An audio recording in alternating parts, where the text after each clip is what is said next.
Hello, everyone. Thank you for joining us today. So my name is Keely Denenberg. I am Senior VP of Client Solutions here at Orange Grove Consulting. And I'm joined today by Taimur Ahmad from Access Fund. I'm going to let him introduce himself, and then I'm going to ask him a couple of questions about his JEDI journey and Access Fund's JEDI journey over the last 3 to 4 years. So Taimur. Thanks. Yeah. So I work for Access Fund, which is a small environmental nonprofit that focuses on protecting climbing areas and environmental conservation around those climbing areas.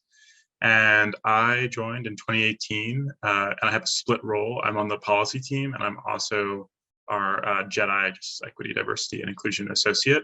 So I help manage that program, as well as working on sort of the more field-based climbing advocacy work.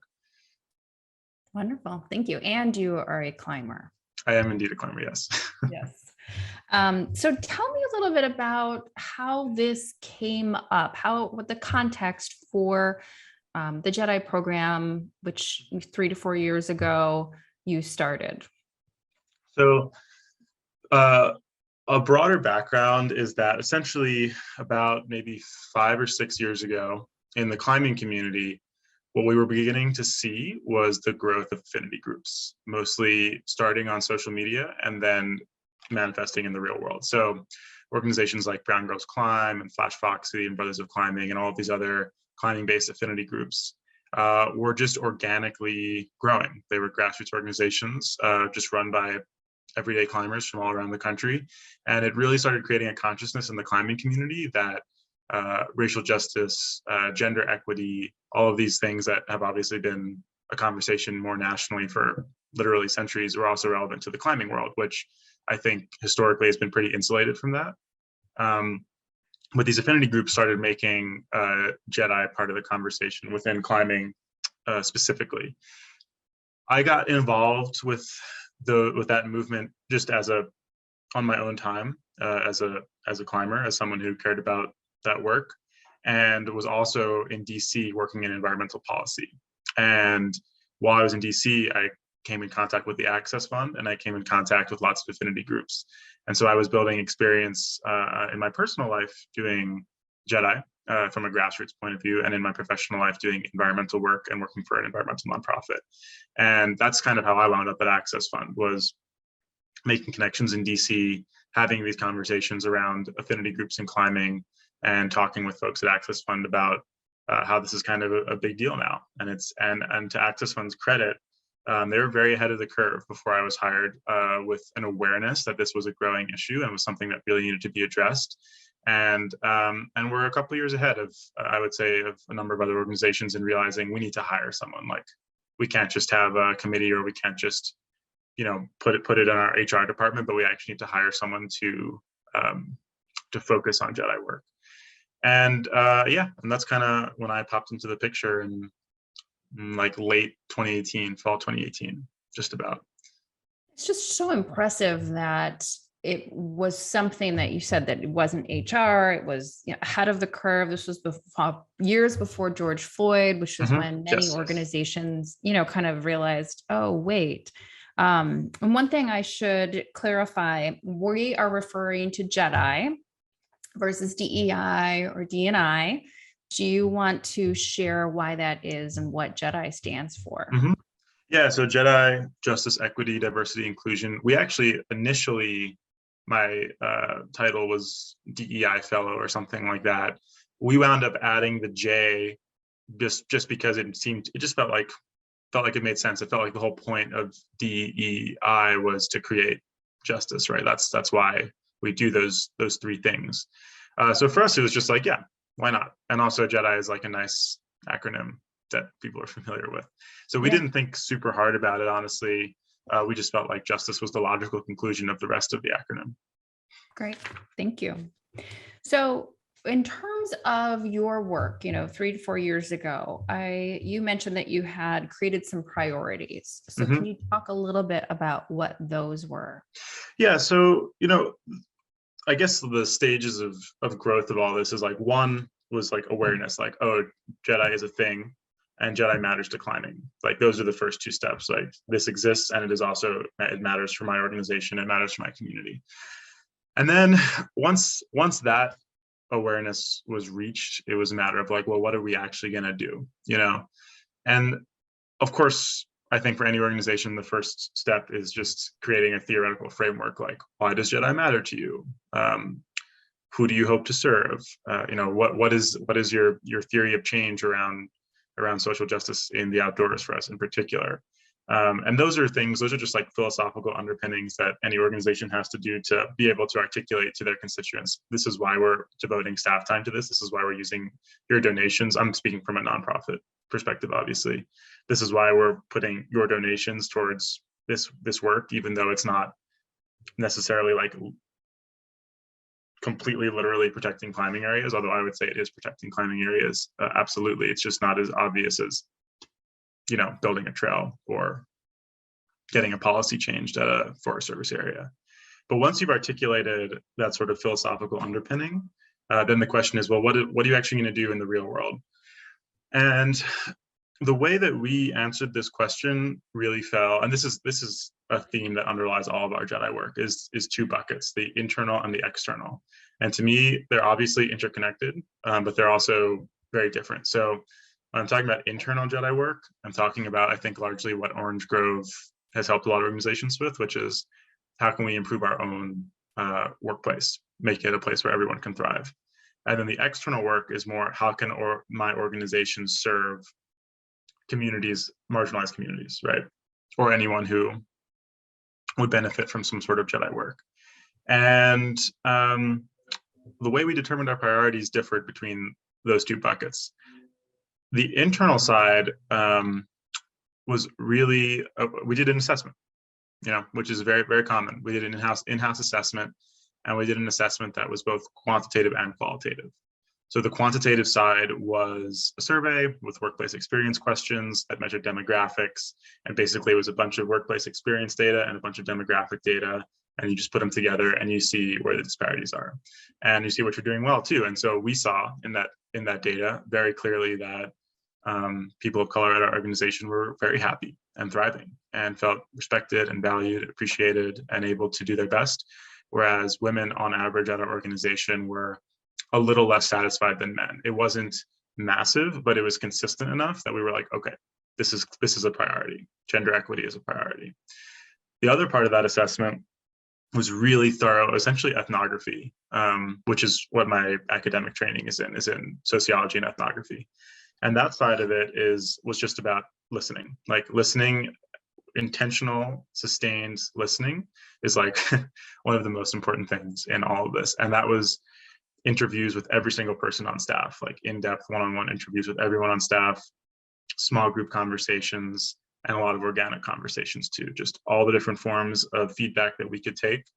And that was really important for putting sort of some soul into the numbers and being like, okay, we see we're doing well here, we see disparities here. What does that actually mean? What does that actually mean in the day-to-day lives of our staff?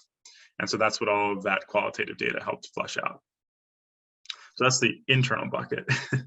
And the external bucket was really more about, and this is I would say the number one guiding principle for our externally focused work was, what does our community want? We never, which seems so obvious, right? But really it was, we never wanted to do anything where we were ahead of the grassroots. We saw our role from day one as being, we're not a mainstream organization compared to like most environmental nonprofits, but we are a mainstream organization in the climate community. We're a well-established, respected, well-known organization in climbing. And we were like, it is not our place to get out ahead of the grassroots. We want the affinity groups to be leading the way, and we are a support role. So we never claim to be the experts. We never claim to be the leaders. We never claim to be the ones determining the course of what Jedi work looked like in climbing. Instead, we got affinity group leaders on our board, and we listened to them, and we did what they wanted, basically. So, and that's how we determined our external priorities. It was like, we need to support affinity groups. We need to support local climbing organizations who want to get involved in Jedi. and there are hundreds of them all around the country. And so that was really based purely on conversations with community partners. And that was how we determined our priorities, essentially. So you said so many great things. So there's a lot. I don't know where to dive in, except I do want to say, your assessment was not, we did not help with the assessment. It is something that we do. And I do find it interesting that what you mentioned is pretty much what we do as well. Mm-hmm. We, quantitative, qualitative, the listening, the interviews. And, I would love to hear a little bit about then what you did based on the assessment from the internal perspective. I do find the external super interesting, and I have questions about that too, but I want to stick with the internal for now. Sure. And I think that makes sense, because I feel like that's mostly what Orange Grove is helping organizations with, is that internal bucket, at least to some extent. Yeah. Of course, the disclaimer is that it's all really interconnected, because the better your internal side does, the more your staff are equipped to actually do externally focused programmatic work. And that's exactly what a lot of what we say is, let's work on your house first, and then you can expand out. Mm-hmm. Exactly. And I think that is 100% the right way to go. So, we identified three, I would say, there's always more than this, but three big priorities from our internal assessment. One was gender equity. That was number one, and it was obvious. Number two was diversification. Access Fund had traditionally been a very white organization, and we wanted to diversify, because the climate community was diversifying, and we want to represent our constituents. And then three was general skills and comfort with JEDI. We had a ton of enthusiasm and buy-in, which is huge. Just having that right out of the gate is not something we took for granted. But we also had a lot of questions and discomfort, like a lot of I know this matters and I care about it, but I don't know how to engage with it. So that's how it open mindsets, which is huge. Yeah. Okay. Yes, exactly. Open. No, it's all good. We had open mindsets, but we had, but needed to develop the skills. Even just what is equity, stuff like that, people being well, what does that actually mean? How do I apply that in my day-to-day life? So we solved all those things. Again, it all connects, but we did have specific treatments for all of those, and then they all wind up kind of coming together eventually. I think gender equity is the one where Orange Grove comes in the most. And with gender equity, we just tried to do, I can't point out a single treatment that was the one. We just threw everything at it that we thought would be useful. And this really ranges from the nitty-gritty technical stuff, like changing some of our policies around remote work and around performance evaluations and stuff like that, to make sure everyone was held to the same standard. And it went so all the way from as tangible and on paper as that, to honestly, I would say just changing the narrative, which is a very hand-wavy, sort of hard to pin down phrase, but really just changing the story we were telling ourselves about what is it like to work at Access Fund. And so to kind of dive into the specifics there, on the more policy side, so we, all of this came from feedback. So we did not pull any of these solutions out of thin air. We did our assessment, we did all of these one-on-one interviews, and then what we did is we wrote a gender equity plan with all the women on staff. I thought this was ironic since I'm a man, but I drafted it, but all of the review and feedback was completely open. It was sent out to all the women on staff. Any woman on staff who was interested in contributing to it could leave comments, could edit, could anything. And I saw my role as more of a facilitator of the plan. But the ideas, the content was directly from staff. So we created this plan, and all of the elements of the plan came, like I said, straight from our women employees. And some of those things were what we mentioned. So, for example, one of the big perks of working at Access Fund, even pre-pandemic, was very flexible schedules. If it's a beautiful day and you want to go rock climbing, you should go rock climbing and get your work done as long as you get it done. And that had not been applied evenly across the organization. Our remote staff, who are mostly men, had a lot more access to that than our headquarters staff, who were mostly women. So we wanted to make that everyone had that opportunity. Review processes. We're a very non-hierarchical, flat organization. And so review processes varied immensely between departments and between individual supervisors and staff. And we wanted to make sure that everyone was getting reviewed the same way so that there was no discrepancy in like the standards essentially. So those were some of the more obvious, like simple changes. What was happening that it wasn't as like, were there some reasons why along gender lines it maybe wasn't as standard? It's hard to, I'm not sure exactly. And it's been a year or two now since we actually made that specific change. So it's hard for me to say exactly, but I think it was mostly just individual supervisors applying their own standards to their employees and those not always being consistent. Okay. And that just happened to be, it seemed based on the conversations we had that the standards tended to be higher for women than for men. Interesting. And we just we wanted the standards to be the same. Yeah. And so I think there was some unconscious bias playing into some of that, right? Yeah. Yeah. It's hard, even when we try not to, it's there sometimes. Okay. Thank you.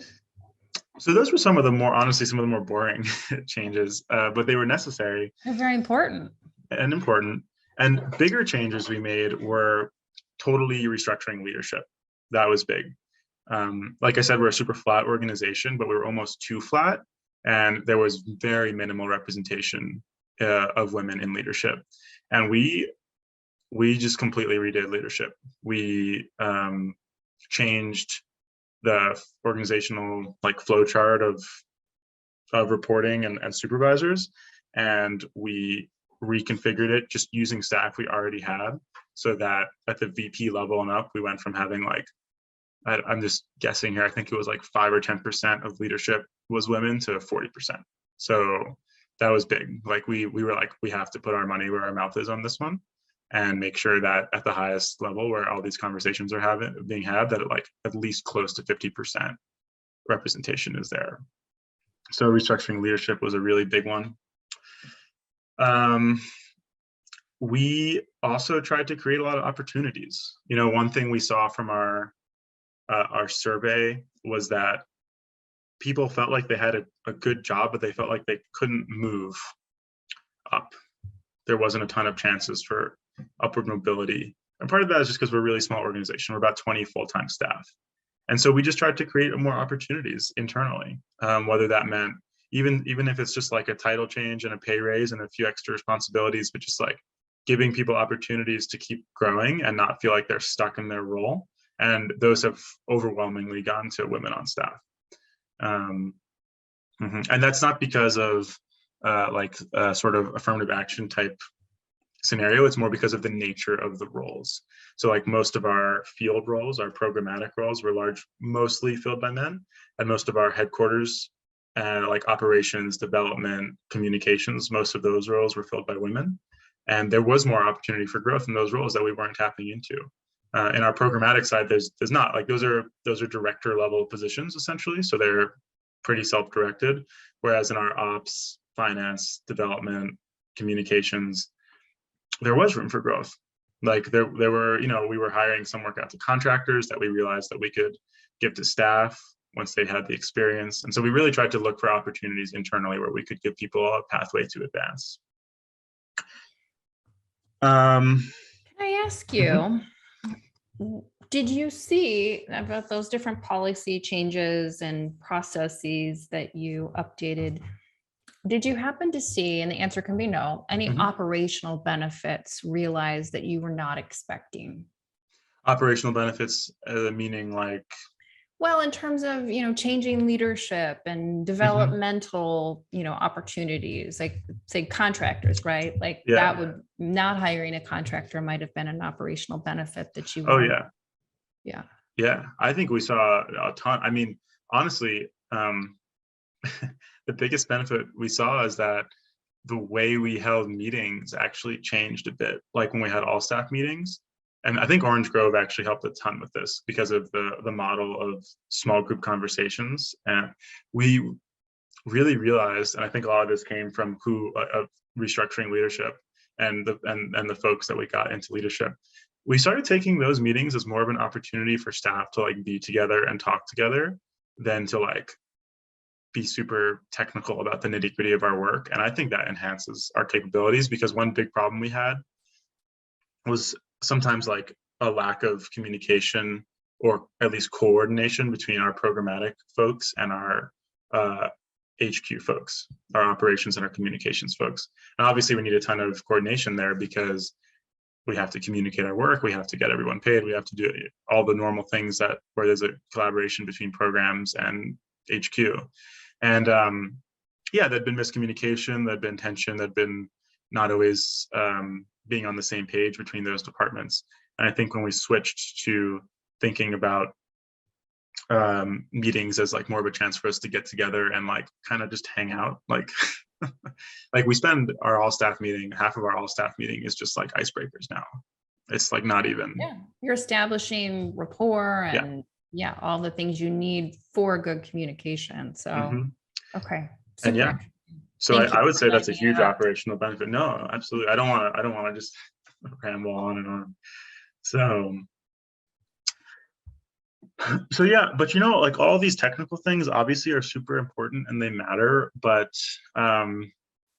but really I think the softer, quote unquote, softer elements, more qualitative elements really made a difference. So like we had a conversation with all women on staff after implementing the gender equity plan with me and our ED, who's also a man.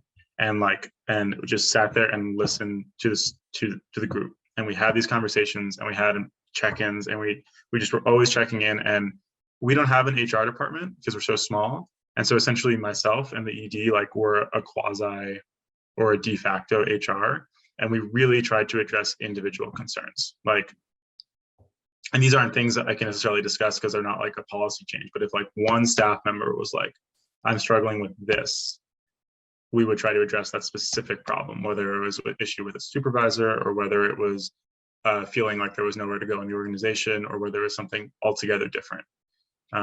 So having that really individualized attention to specific staff concerns was huge. And I think in the long term, going back to that other point of the narrative we were telling ourselves, like by doing all this listening and doing it consistently, like very regularly with a lot of intention, by applying all these policy changes, by restructuring leadership, by doing all these things, we were showing one, organization really cares. Like we really, really, really want this to be better.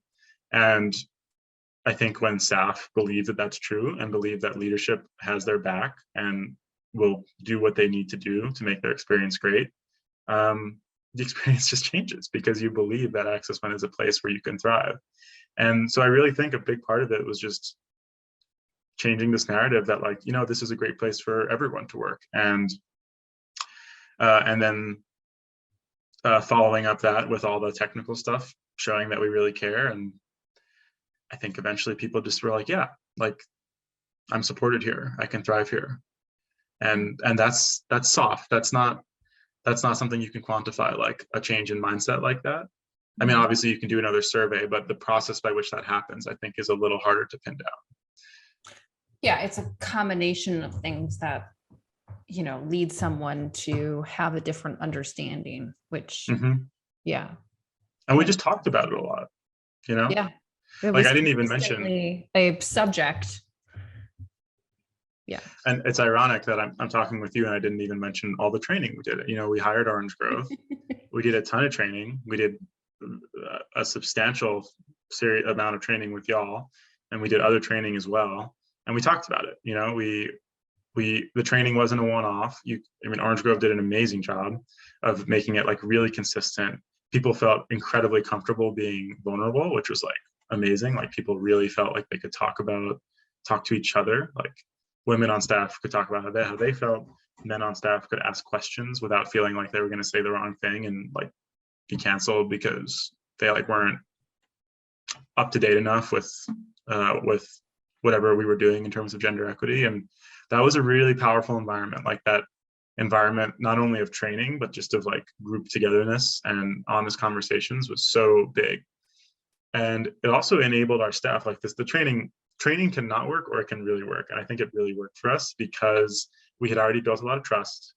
So people went into the training feeling comfortable. It was voluntary. We did not make it mandatory. And because we had built trust and because we had built a good baseline, when we actually got to the point where we could have these conversations as a group, it was like they were honest and people learned from each other.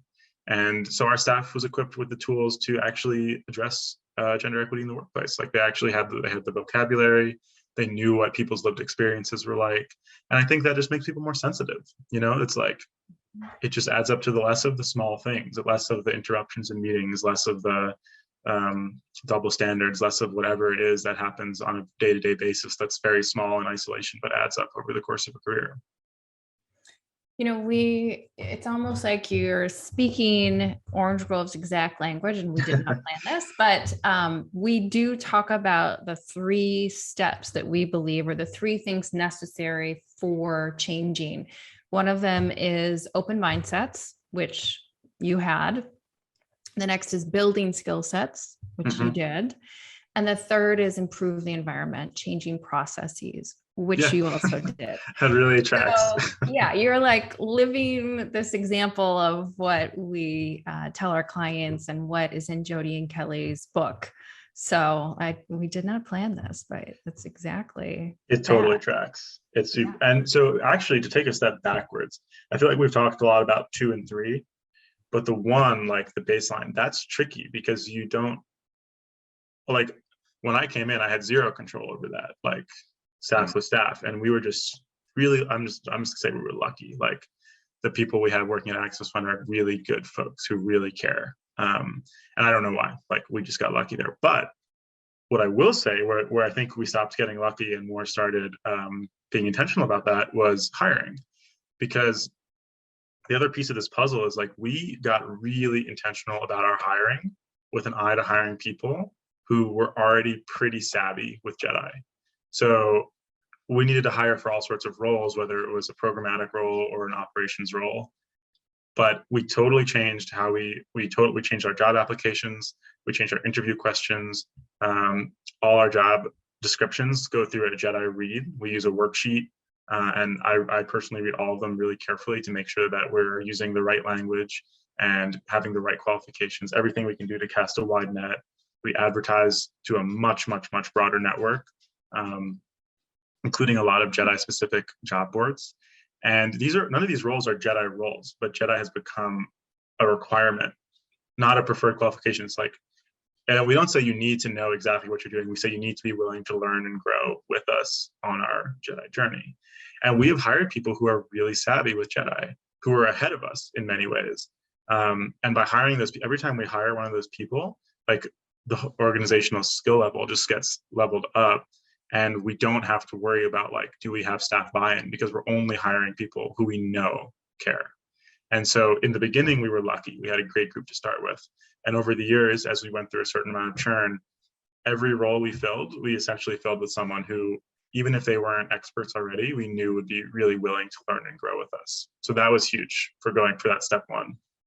You know what I think?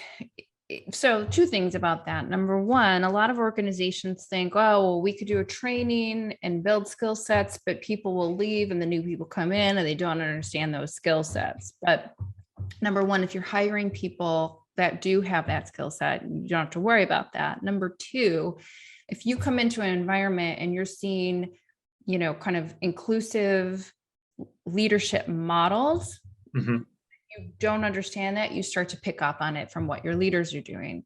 So that helps with, you know, kind of when not everyone's been trained, but new people join. But secondly, you are identifying a cultural value of, you know, kind of JEDI being really important.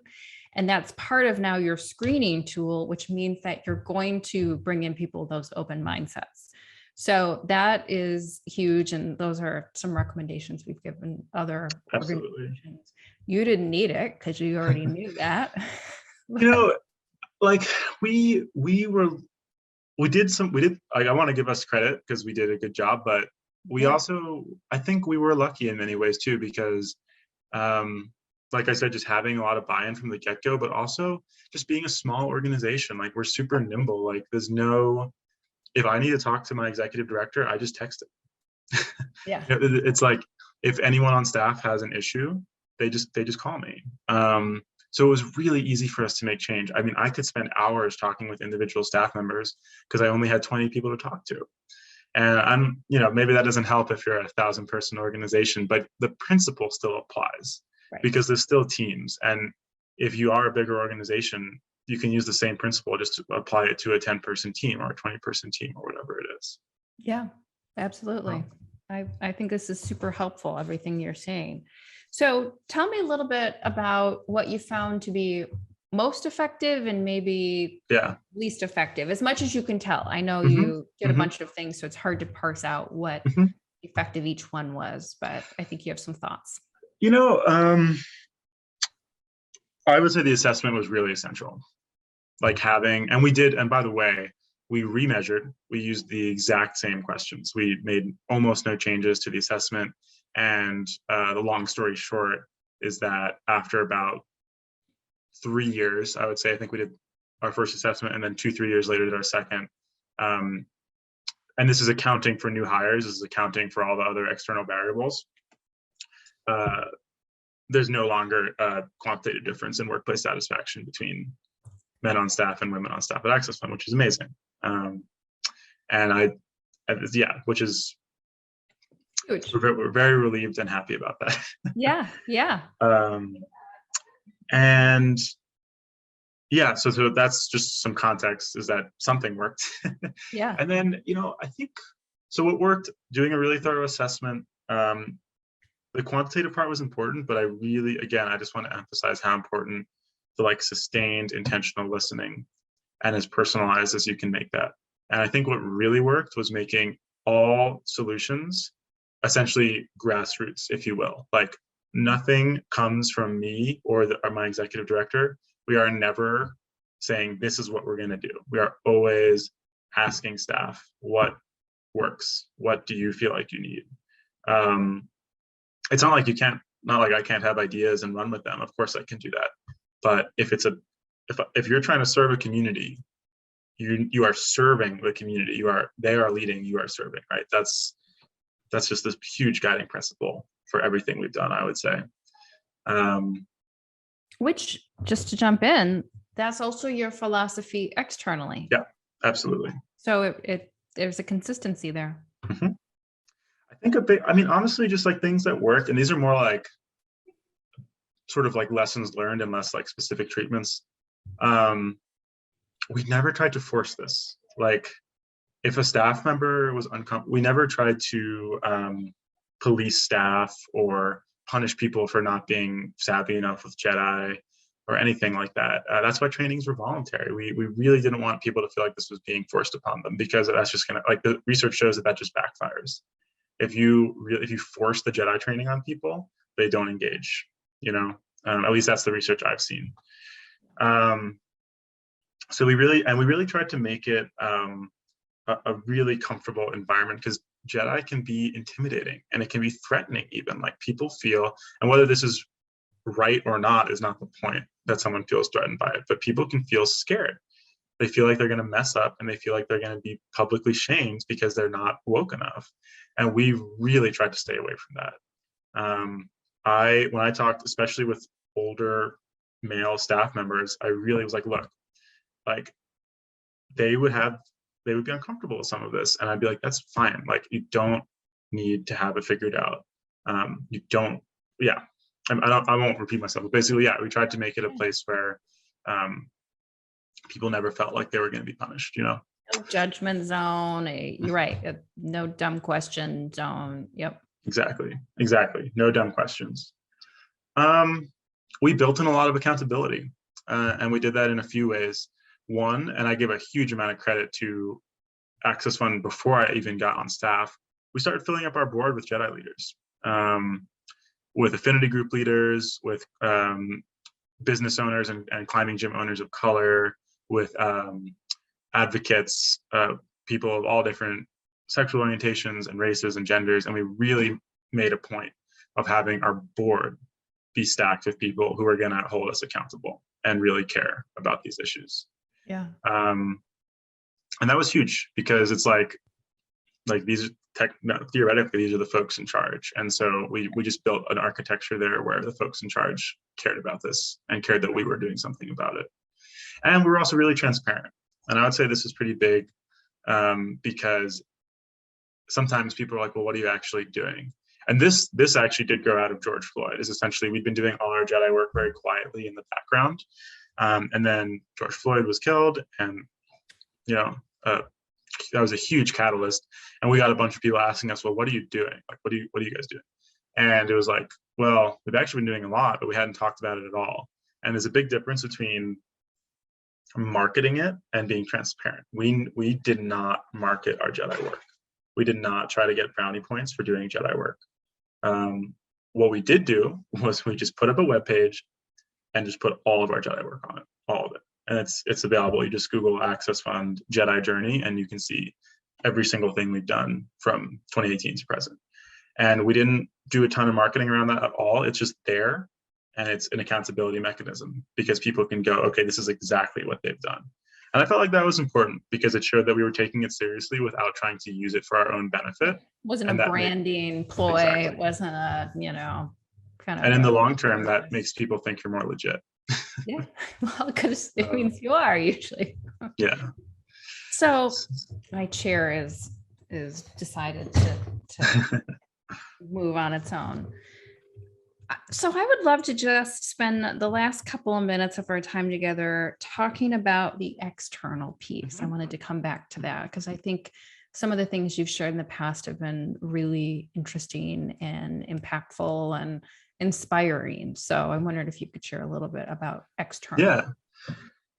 So we already talked about kind of our guiding principles for external work, and really the big picture with external was we all wanted all of our staff to feel totally comfortable integrating JEDI into their day-to-day work when it made sense. Again, we did not force it. It was not like, right. It was not like you have to find a JEDI application. It was like, I want you to have the skills and comfort with these concepts that when you see an opportunity, you can take it. And that's what we did. And that came out of the internal, like all of that internal work we did gave people the skills they needed to do that.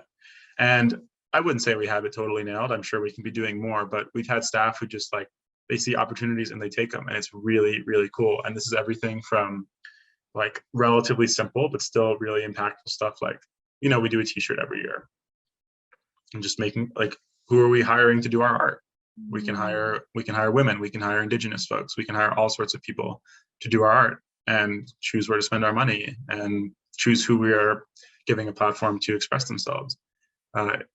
All the way to like much more long-term sort of boots on the ground type stuff. Like when we open up a climbing area, who's actually experiencing it and why? And so you're based in Texas, and I think my personal favorite example of the marriage of our programmatic work and our JEDI work is one of our Texas state director opened up a new climbing area, which had never been climbed up before. It was on private land. And so to climb, often you need a little bit of infrastructure. Sometimes you don't, and sometimes you do. And in this particular area, the rocks needed to be cleaned and they needed to be bolted. You need bolts to catch yourself if you fall in some cases. And the folks who do route development, we call it route development, are overwhelmingly, older white men. And our Texas state director saw this opportunity. He called up the usual suspects in Texas who like to go put up new rock climbs and realized, hey, what if we did this differently this time?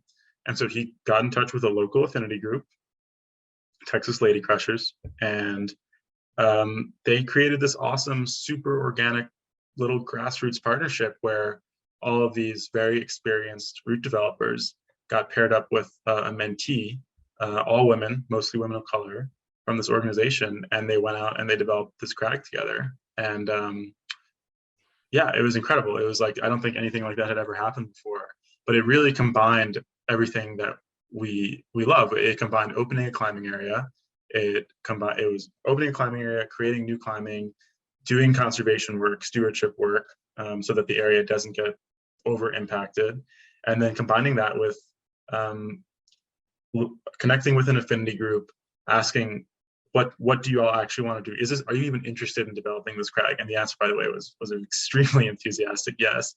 Yeah, and it's just really cool to see those things come together. So yeah. It's a great example. I do love that. And there's a whole movie about this now too. It's called JEDI Training. We didn't commission it. It was just a completely independent. It was organic. Movie. It was organic. It was organic, yes, because it's So such a good. Look that up. I love it. And there's so many other examples of little things like that where our staff member who runs our grant program was like, hey, why don't we include JEDI as our grant criteria? So our grant criteria now include JEDI. Like, there's so many little things like that. Yeah. Yeah. It's great. It permeates throughout the culture, really. Yeah. So I will leave you with one last question. Mm-hmm. And thank you so much for your time. This has been so interesting and hopefully very valuable for anyone who watches it. What is next? Like, how will you continue to work? Yeah. Well, that's actually the question I've been sort of struggling with to some extent. Once we did our second assessment and saw okay, obviously I'm really pleased with what we've done, but it is like the fundamentals, the next phase really is more sophisticated work and integrating and using more specialized skill sets. I feel like we obviously have to maintain what we've done. That's super important. So none of those things are going to change. We still need to hire really intentionally. We still need to check in with staff. We still need to make sure everything is fair and everyone is thriving. But we've just tried to start brainstorming more sophisticated projects. So for example, we did this project, which I'm writing up now, where we did a GIS analysis of census tracts and access to climbing areas based on walking distance and driving time, and being like, what is the relationship between demographics, geographic location, and access to climbing, And so that's more of a academic-y sort of using specialized tools research project. This is more externally focused, of course, but being and the idea was, are there climbing areas that are closer to communities of color, and can we put more resources into those climbing areas? That was kind of the underlying question with this project. So that's an example of sort of a 201 JEDI project. But honestly, I'm gonna punt on this question a little bit, because I think for me, I've been an Access Fund for close to 3.5-4 years now, and I'm moving on. I'm going back to school so that I can keep improving myself. And I honestly feel like another important thing is fresh perspective. So I really feel like the answer to this question is not going to come from me, but from whoever comes next, because they're going to have a totally different mindset and a different perspective, and they're going to see what we've already done and probably see blind spots that I obviously wouldn't have known that I even had. So I think it's important to keep a fresh perspective coming in as well. Yeah.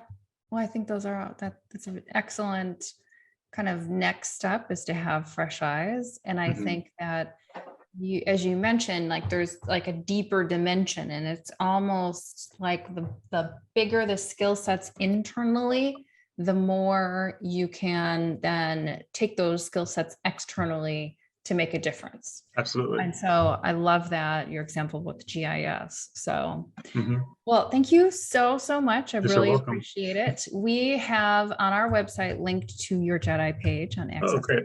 Awesome. So people can find it there. And I would encourage them to go watch the movie. So yeah, check it out. Yeah. Thank you so much, everyone, for joining us. Thanks, y'all.